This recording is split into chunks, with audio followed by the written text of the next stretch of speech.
Bien, la materia orgánica del suelo. La materia orgánica del suelo tiene un papel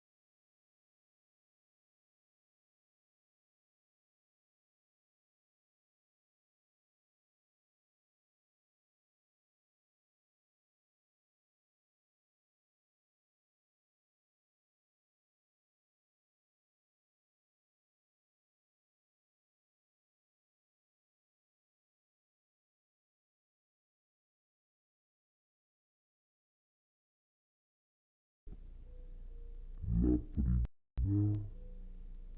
involucra a todo microorganismo y mesoorganismo. Esto en diversos tamaños, dimensiones, de diversas especies. Van a interactuar con las raíces de las plantas directamente. Todo material proveniente de un organismo muerto, sus productos van a ser transformados, descompuestos, sintetizados para formar parte del suelo.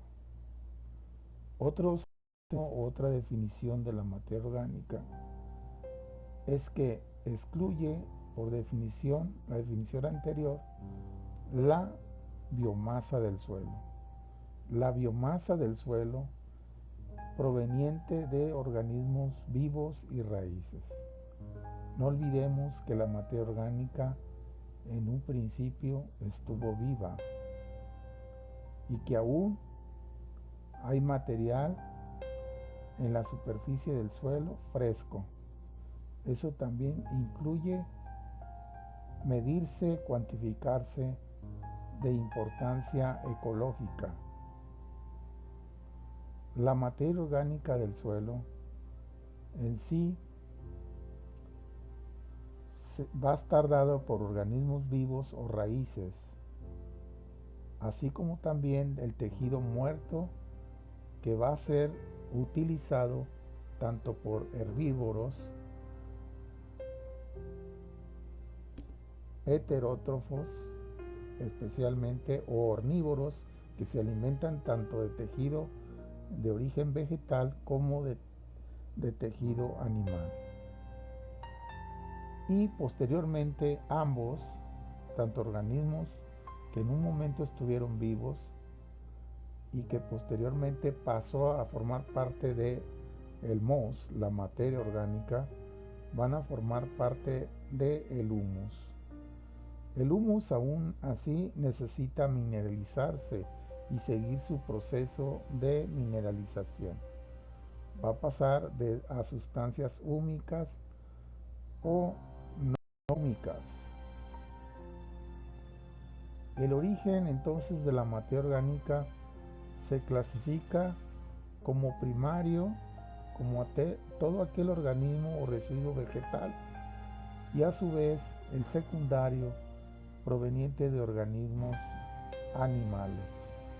Entonces aquí vamos a tener materia prima primario y material secundario. Las plantas verdes en particular, todas van a tener una proporcionalidad del 60 al 90% de humedad, típicamente un 75 global de humedad, porque también están las plantas de climas semidesérticos o desérticos, que se escasea la humedad en sus tejidos.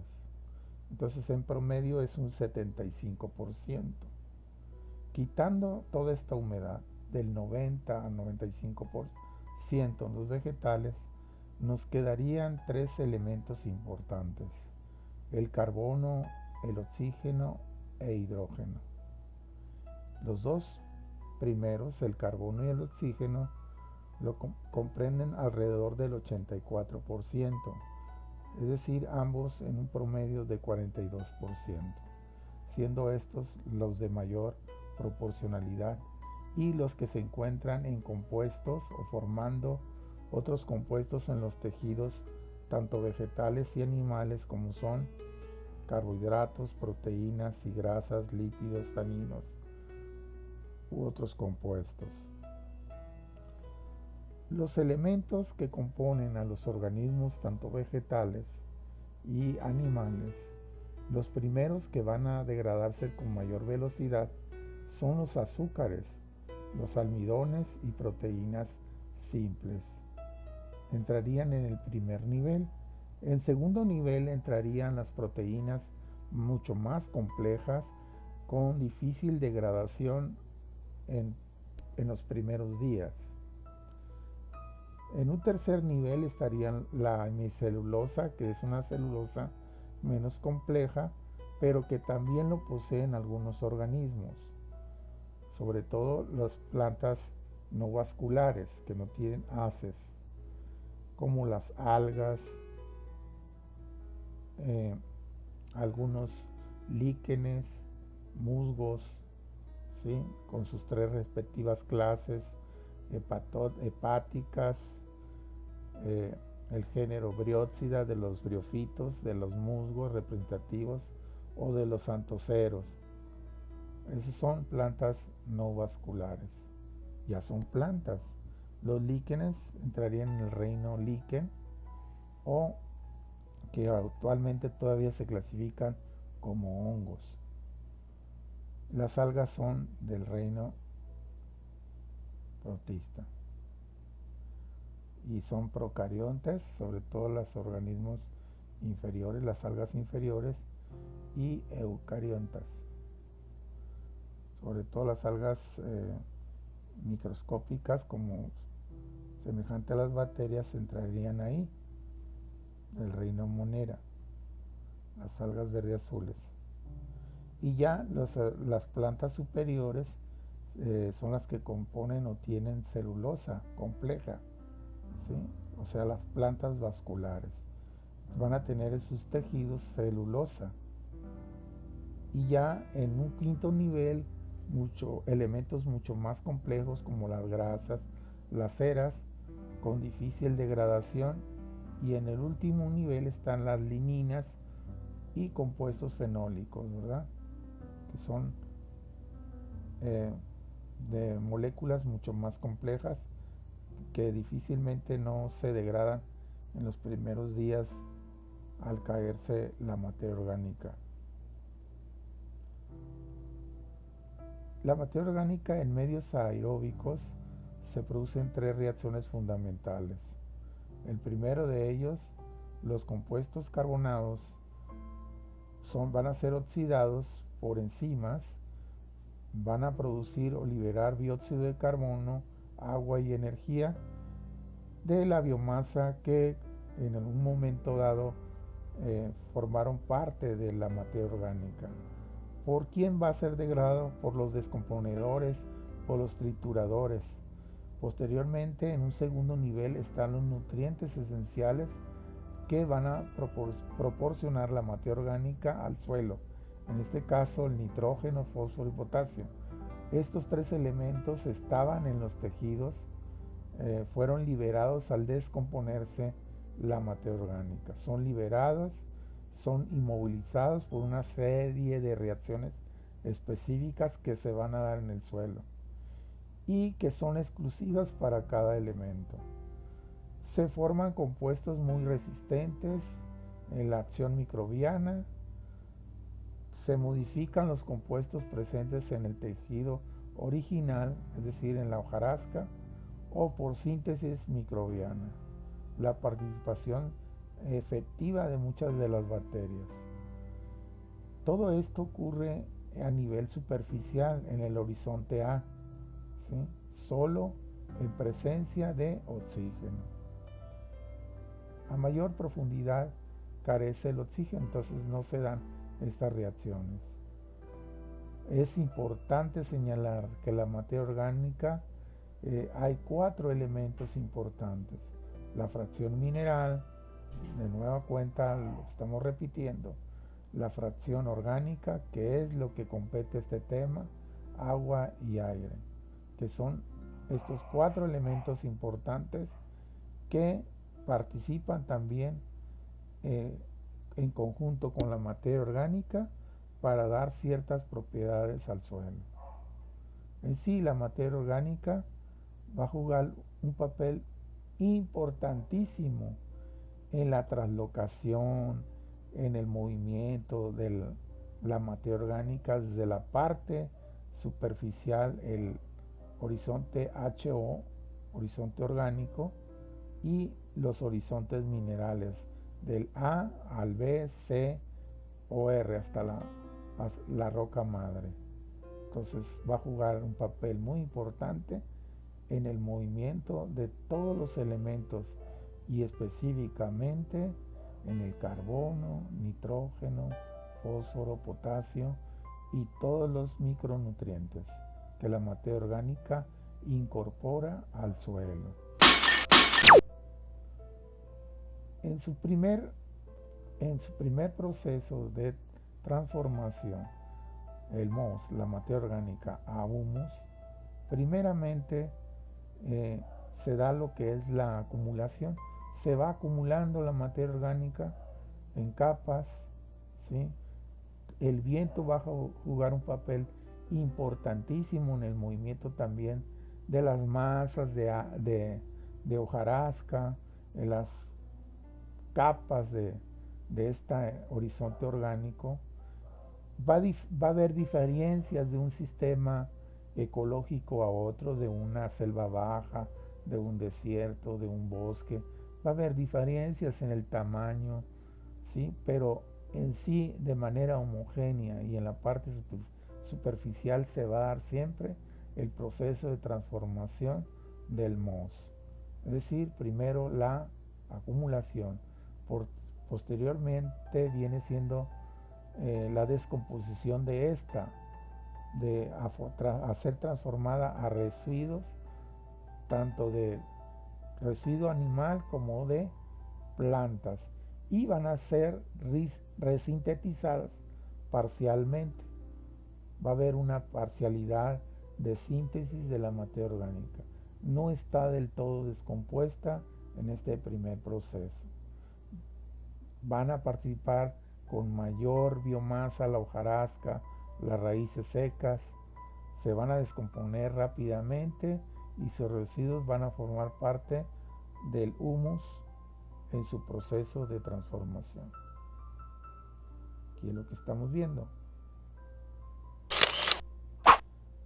¿Quiénes van a participar en la degradación de este proceso? Todos los organismos trituradores, sobre todo insectos, los que más participan en el proceso del movimiento de la materia orgánica en el suelo, en la trituración de estos, los van a consumir, va a pasar a formar parte de su tracto digestivo hasta tener restos de síntesis o transformación muy intensa de la materia orgánica. ¿Cómo podemos nosotros cuantificar la materia orgánica del suelo? Mediante el método de Black-Black, de manera cualitativa y cuantitativa. Con el método de Black-Black, que se basa en el principio de la titulación, es decir, del cambio de color de vidrio, identificando esa coloración, y el gasto del sulfato ferroso por oxidación de la materia orgánica del suelo, porque sometemos a digestión al carbono, semejante a lo que es el estómago. Vamos a pasar la materia orgánica a oxidar con un ácido que también lo tenemos en el estómago, el ácido clorhídrico, y por simplemente titulación con sulfato ferroso vamos a ver ese cambio de color y vamos a poder, en base al gasto del sulfato ferroso, cuantificar la cantidad de materia orgánica. Y estamos hablando de análisis cuantitativo, pero una vez que sometemos el valor obtenido del gasto y de la cantidad que hay en el suelo, en la muestra, podemos someter a tabla y llegar a la clasificación cualitativa, es decir, a la clase. Y son estas clases que tenemos: de extremadamente pobre, pobre, medianamente pobre, mediano, medianamente rico, a rico, extremadamente rico. Los efectos de la materia orgánica en el suelo son los siguientes: reducción de la densidad aparente, es decir, del peso total de los elementos que componen el suelo, que son los minerales, tanto primarios y secundarios. Se va a reducir el peso de estos, es decir, vamos a quitarle ese peso, ese cargo de trabajo. Sobre todo los vertisoles, retomamos los vertisoles siempre como ejemplo, que son de los más pesados, de los más duros para trabajar. Va a haber un incremento de la porosidad total al agregarle materia orgánica. Va a haber un incremento de la aireación. Al haber incremento de la porosidad, hay una mayor aireación del suelo. Va a haber un mayor intercambio de humedad y también una alta capacidad de intercambio de cationes. ¿Sí? ¿Qué otras propiedades se van a ver beneficiadas y que se van a modificar en el suelo al agregar materia orgánica? La coloración es una de ellas. Los suelos más claros se van a volver mucho más oscuros. Va a haber un amortiguamiento de la gota de lluvia por efecto del viento y una mayor resistencia a la erosión. Se reduce la formación de costras. Se usa como acolchonado para reducir pérdidas de película de agua por efecto de lava o transpiración. Se favorece el almacenaje del agua aprovechable y humedecimiento del perfil en el suelo a mayor profundidad. Nos va a proporcionar una mayor fuente de nutrimentos para las plantas y animales y energía para microorganismos y otros seres vivos en el suelo. En sí va a mejorar la fertilidad natural del suelo. Aumenta otra vez lo que es la capacidad de intercambiar algunos cationes como el hierro, el potasio, el magnesio, el zinc, como micronutrientes del suelo. Elevada capacidad amortiguadora en el pH, formación de compuestos orgánicos y minerales que favorecen la absorción de nutrientes por las plantas. El suelo en sí confiere un sinfín de propiedades importantes, como el cambio de color, que ya lo mencionamos, mejora la estructura, la mayor retención de agua, una buena temperatura importante a nivel radicular para que las plantas crezcan con mayor vigor.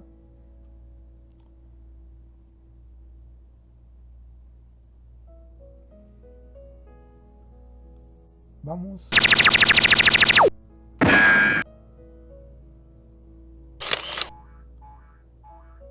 En el proceso de humificación,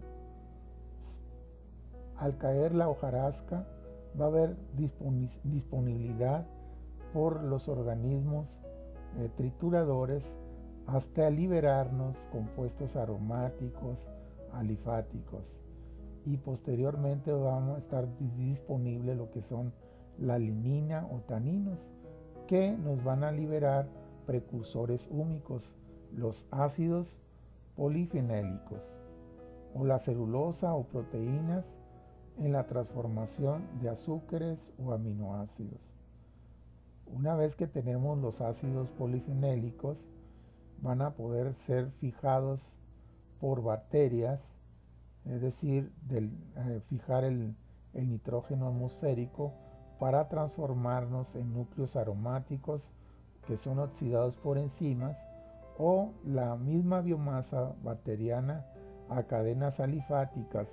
Si hay una carencia bacteriana o una deficiencia bacteriana, los compuestos van a quedar disponibles para la formación de bacterias y que puedan ser fijados y transformados propiamente a núcleos aromáticos o cadenas alifáticas.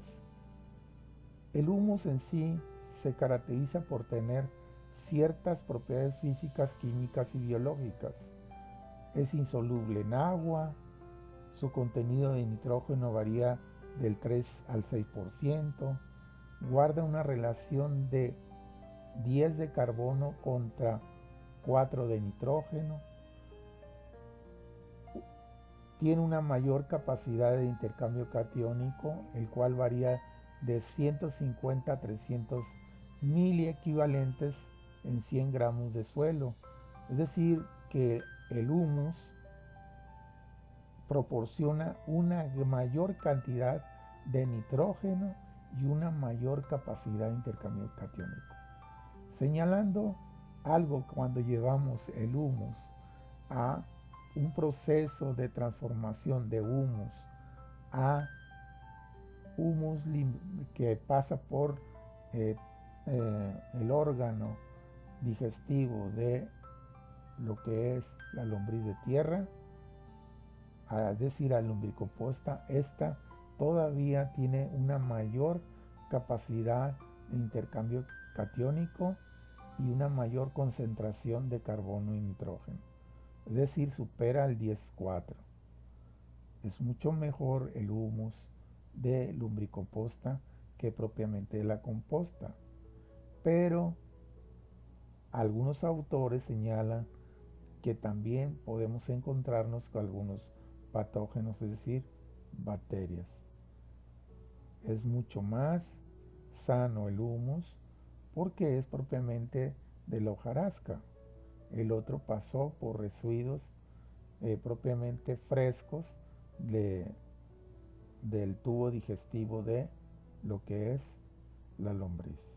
Entonces está más sujeto a crecimiento de bacterias tanto benéficas, pero también puede darse alguna bacteria patógena. Entonces hay sus pros y sus contras, ¿no? Habríamos que revisar la pureza del humus de la lombriz o el humus de la composta. Su baja cohesión o plasticidad mejora las condiciones estructurales desarrolladas en suelos de textura fina, actúa como un material de ligamento y mejora la estructura del suelo, igual que la lombricomposta. Es un compuesto amorfo, no cristalino, de color oscuro. Es decir, la composta es oscura, negruzca. Tipos de humo. El moho es materia orgánica muy poco transformada. Todavía vemos restos del vegetal o del tejido que lo formó. El moder, hay una mayor transformación ya. Fúlmicos, ya no hay evidencia del origen en moder. Los precursores son los que la transformaron, en este caso los insectos y las bacterias. Y el mul, que es materia orgánica ya muy mineralizada, ya casi a carbono, ácidos húmicos, y le dan la coloración al horizonte muy oscuro. Es decir, aquí ya tenemos los horizontes mucho más oscuros, ya propiamente transformados. Y aquí vemos los tipos de abonos orgánicos: estiércol sólido, estiércol líquido, purines, estiércol semilíquido, paja, composta y abono verde. Y en esta tabla expresamos lo que es la composición de algunos abonos, y los de mayor proporción de abono estaría el gusano de Perú, la sangre seca, residuos de pescado, residuos de lana, que son los de mayor, pero los que más se usan han sido del estiércol del ganado vacuno de establo que da una proporción de carbono de 20. Entonces es buena proporción también el estiércol del ganado vacuno, ¿sí? Cuando proviene de un establo o de una vaca ya propiamente de un estiércol de vida de forma libre, 7 nada más, muy reducido si se fijan. Entonces vamos a pasar a ver un video.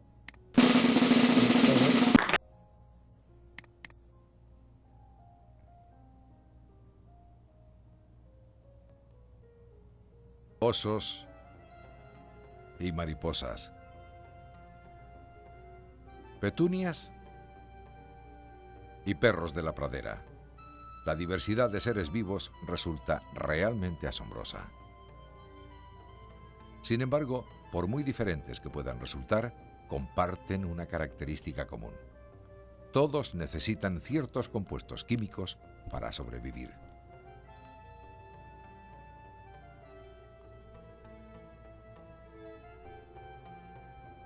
Uno de los elementos químicos más importantes es el nitrógeno. Veremos cómo los seres vivos obtienen el nitrógeno que necesitan y cómo se recicla.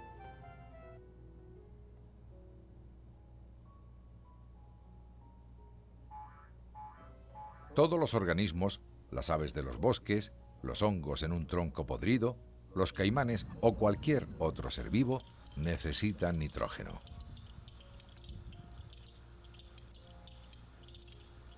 Sin este elemento no pueden sintetizar los aminoácidos, las proteínas y otros compuestos vitales. La mayoría de plantas absorben el nitrógeno que necesitan del agua del terreno.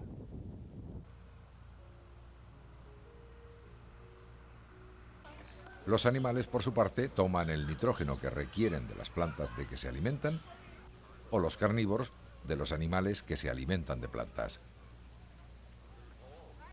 No importa cómo un organismo obtiene el nitrógeno, el hecho es que sin él moriría de forma inevitable. Es pues vital que no se acabe el nitrógeno en la naturaleza, y a primera vista parece poco probable.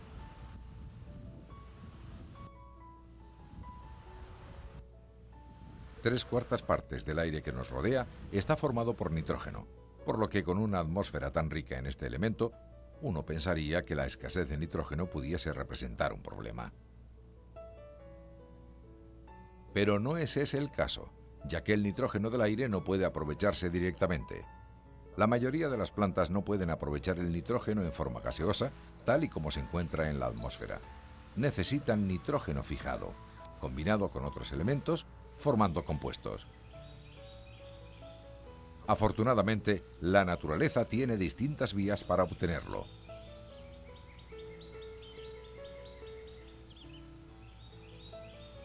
Los rayos es una de ellas. Producen átomos de nitrógeno y oxígeno en el aire que se combinan. Los compuestos nitrogenados resultantes se mezclan con el agua de la lluvia y llegan hasta el suelo, donde se producen cambios químicos que favorecen la absorción por las plantas.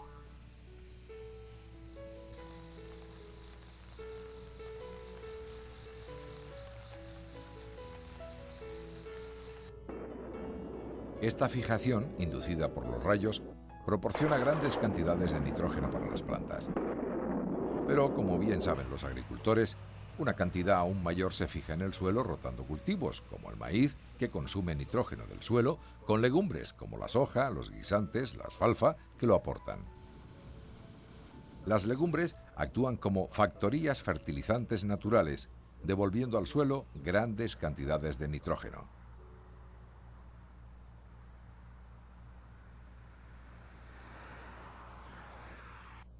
Aquí vemos los pequeños nódulos que crecen en las raíces de la soja y otras legumbres. Estos nódulos son el corazón del increíble proceso de fertilización natural de las legumbres. Están producidos por bacterias, como las que podemos observar aquí, aumentadas millones de veces en la sección de un nódulo de la soja. Estas bacterias fijan el nitrógeno de forma que las plantas puedan asimilarlo y mantienen una relación simbiótica o de mutuo beneficio con las legumbres.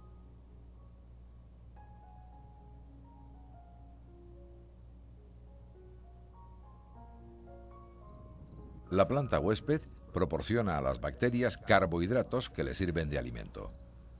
A cambio, las bacterias convierten o fijan el nitrógeno gaseoso del suelo en compuestos que las legumbres puedan asimilar. Este proceso a menudo produce un exceso de nitrógeno que se deposita en el suelo fertilizándolo. Tan importante como las bacterias que viven en las raíces de las legumbres son otros microbios que habitan libres en el suelo y que también fijan el nitrógeno. Una vez fijado el nitrógeno, por cualquiera de las vías posibles, el resto de las plantas, como la hierba, pueden absorberlo y asimilarlo en sus propios tejidos. Al ingerir estas plantas, los animales emplean parte de este nitrógeno en la síntesis de sus tejidos.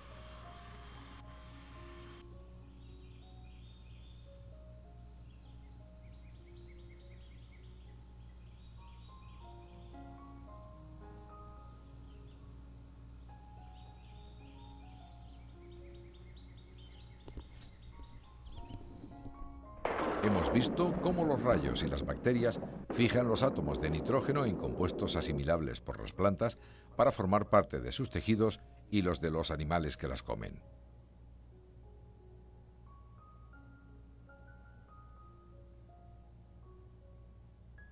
La conversión de los átomos de hidrógeno en tejidos vegetales o animales es la síntesis del ciclo del nitrógeno.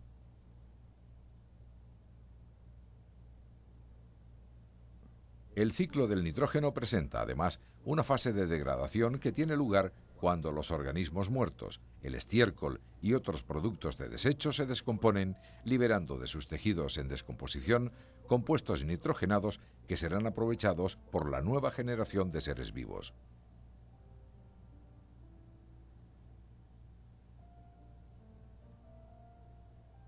Sin embargo, muchos de los desechos son sometidos a la acción de las denominadas bacterias desnitrificantes, que obtiene su energía a partir de los tejidos en descomposición. En el proceso, convierten parte de los compuestos nitrogenados en nitrógeno gaseoso libre. El gas retorna a la atmósfera para iniciar el ciclo de nuevo.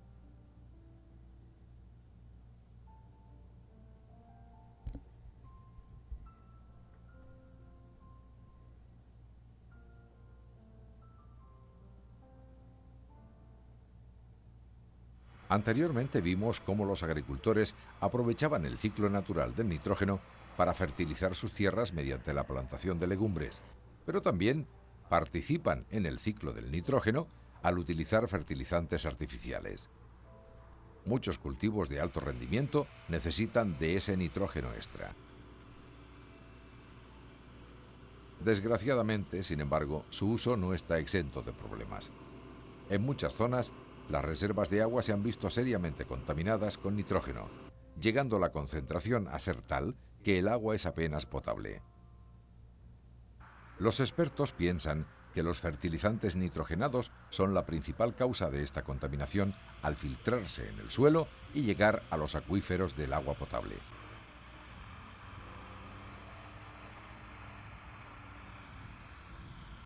Incluso las mayores vías fluviales, como la bahía de Chesapeake, se hallan contaminadas con nitrógeno.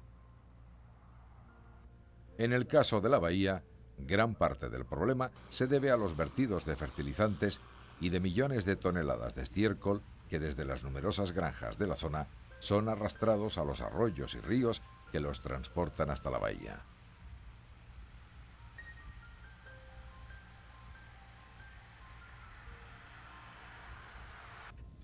Este exceso de nitrógeno causa un rápido crecimiento de las plantas acuáticas, que consumen todo el oxígeno disuelto en el agua, asfixiando a peces y otros organismos. Sin embargo, las modernas técnicas agrícolas, las grandes cantidades de fertilizantes empleados y el uso intensivo de estiércol animal no son las únicas actividades humanas que alteran el ciclo del nitrógeno.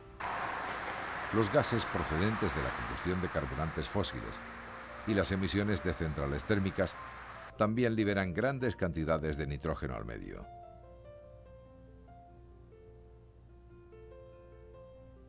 Y cuando el agua de la atmósfera se combina con este nitrógeno contaminante, causa la lluvia ácida, nieve u otras precipitaciones que siguen diezmando tantos bosques del planeta.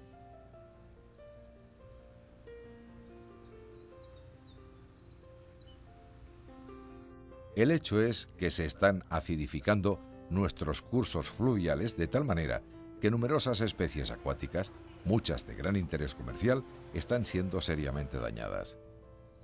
Como hemos visto, el nitrógeno es indispensable para la vida. Sin él no habría plantas, ni animales, ni otros organismos vivos. No habría vida.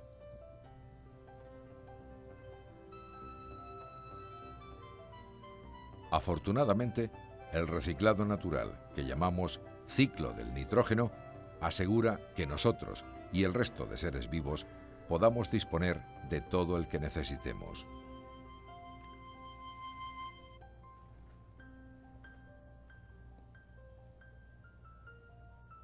La impresionante energía del sol, un cielo nuboso o un pony pastando son muy diferentes entre sí. Pero todos ellos comparten una cosa muy importante. De un modo u otro, todos forman parte del ciclo del carbono, uno de los procesos más importantes de reciclaje en la naturaleza.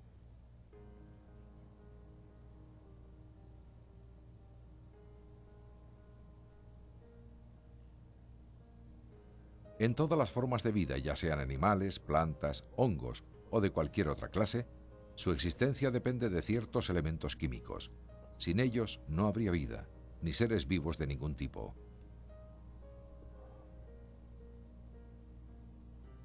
Y aquí, en forma de carbón, está uno de los elementos más importantes, el carbono.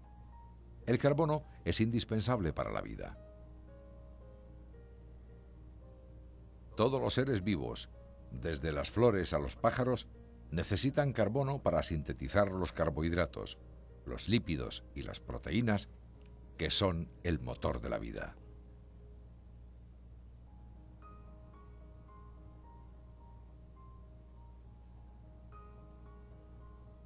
Los átomos de carbono resultan tan indispensables que, por ejemplo, forman más del 18% de nuestros cuerpos. Evidente, si todos los seres vivos necesitan átomos de carbono para subsistir, es de vida o muerte que la naturaleza no carezca nunca de ellos. Y esto nos lleva a una interesante pregunta. Después de los cientos de millones de años que unos u otros seres vivos llevan poblando el planeta Tierra, utilizando para ello el carbono, ¿cómo es que aún hoy día quedan átomos de carbono disponibles? ¿Por qué los organismos vivos no agotaron, hace ya tiempo, las reservas de carbono de la Tierra? La respuesta es el reciclaje. Los organismos todavía pueden disponer del carbono que necesitan porque la naturaleza los recicla constantemente, los usa una y otra vez. Para ver cómo, empecemos fijándonos en algunas plantas verdes. Todas las plantas verdes, no importa dónde crezcan ni de qué especie sean, desempeñan un papel esencial en el reciclaje de los átomos de carbono y en hacerlos utilizables una y otra vez. Lo logran al sintetizar los azúcares de que se alimentan. El proceso se llama fotosíntesis y los materiales básicos que utilizan son agua y dióxido de carbono, un gas que contiene carbono y que se halla en el aire a nuestro alrededor.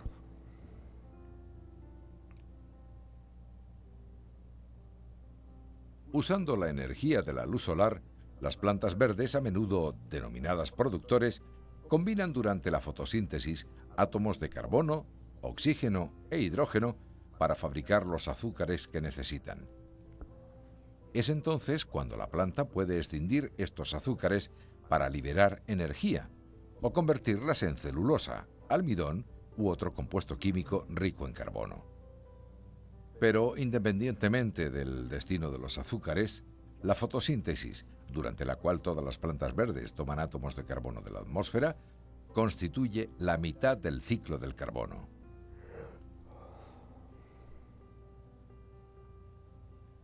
Y aquí vemos a una manada de ponis. Ellos forman parte de la otra mitad del ciclo del carbono.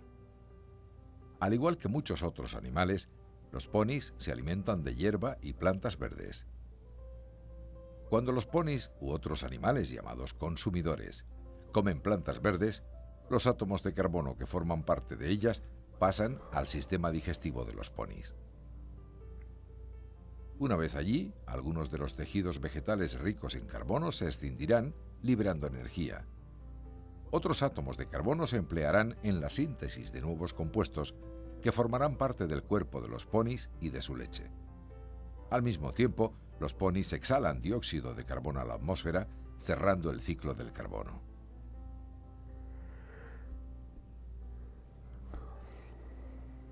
En una parte del ciclo, las plantas verdes toman los átomos de carbono del aire y los incorporan a sus tejidos. Por otra parte, los animales que se alimentan de estas plantas devuelven el carbono a la atmósfera al exhalar.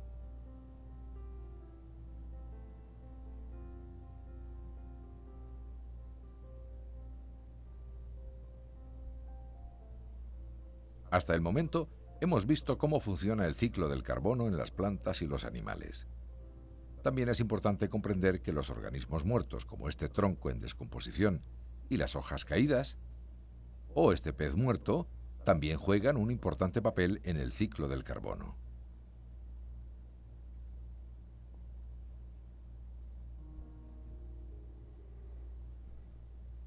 Los organismos mueren, se descomponen o se pudren. Esto se lleva a cabo principalmente por la acción de bacterias y hongos, como el que vemos aquí, ayudando a descomponer este tronco. Estos y otros organismos denominados descomponedores se alimentan de organismos muertos, empleando el carbono de los tejidos muertos para construir los suyos. Gran parte de ese carbono regresa no obstante a la atmósfera, ya que el dióxido de carbono es un producto de la respiración de los descomponedores. Así, las plantas verdes pueden hacer uso de estos nuevos átomos libres de carbono durante la fotosíntesis. Hasta ahora nos hemos centrado en el ciclo del carbono, que bien podríamos denominar biológico o corto, que implica un relativamente rápido camino de ida y vuelta de átomos de carbono a la atmósfera y a los seres vivos.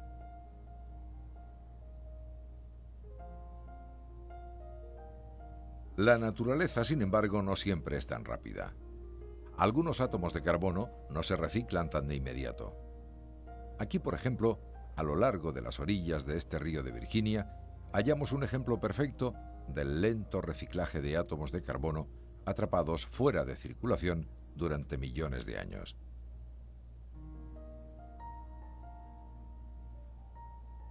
Lo que hoy es un gran cañón fue, hace millones de años, gruesas capas de fango, fondo de un mar poco profundo que cubría esta zona. Estos acantilados son famosos por los fósiles encontrados, como los de estas almejas que en su día habitaron las cálidas aguas de ese mar primitivo. Cuando todavía vivían, estos seres tomaban átomos de carbono a partir del dióxido de carbono disuelto en el agua de mar y los empleaban junto a otros elementos para formar las conchas y otros tejidos.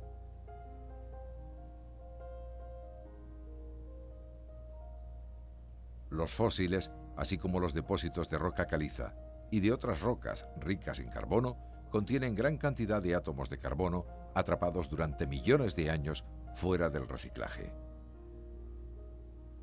Tan solo cuando estos materiales se desgastan, liberan sus átomos de carbono que vuelven a incorporarse al ciclo. Los fósiles son, sin embargo, solo una de las formas en que el carbono puede quedar atrapado. El petróleo, el carbón y otros combustibles de ese tipo retienen átomos de carbono durante millones de años. Estos combustibles fósiles se formaron a partir de los restos de organismos que vivieron hace millones de años, y los átomos de carbono que los formaban no pueden circular libremente en la naturaleza hasta que los quememos como combustibles. Cuando esto sucede, cuando cualquier sustancia se quema, los átomos de carbono se liberan en forma de dióxido de carbono. Y ello nos lleva a lo que muchos científicos consideran el principal problema medioambiental, el calentamiento global. Desde que se inició la era industrial en el siglo XIX, hemos quemado más y más carbón, petróleo y otros combustibles fósiles. Hoy, nuestras industrias y vehículos continúan vertiendo a la atmósfera inmensas cantidades de dióxido de carbono. Tanto que la vegetación de nuestro planeta no es capaz de asimilar el exceso mediante la fotosíntesis. Este incremento del dióxido de carbono lanzado al aire por nuestros vehículos y fábricas ha alterado considerablemente el ciclo natural del carbono tal y como lo hemos descrito. La concentración de dióxido de carbono atmosférico aumenta y los científicos temen que actúe como una manta que produzca un calentamiento global excesivo y otros catastróficos cambios medioambientales. Todavía hay mucho que aprender sobre el calentamiento global y su impacto en el medio ambiente. Sin embargo, descubramos lo que descubramos, nada cambiará el hecho de que el ciclo del carbono es, y seguirá siendo, la vía por la cual los átomos de carbono, átomos de los que depende la vida, estarán disponibles a través del tiempo.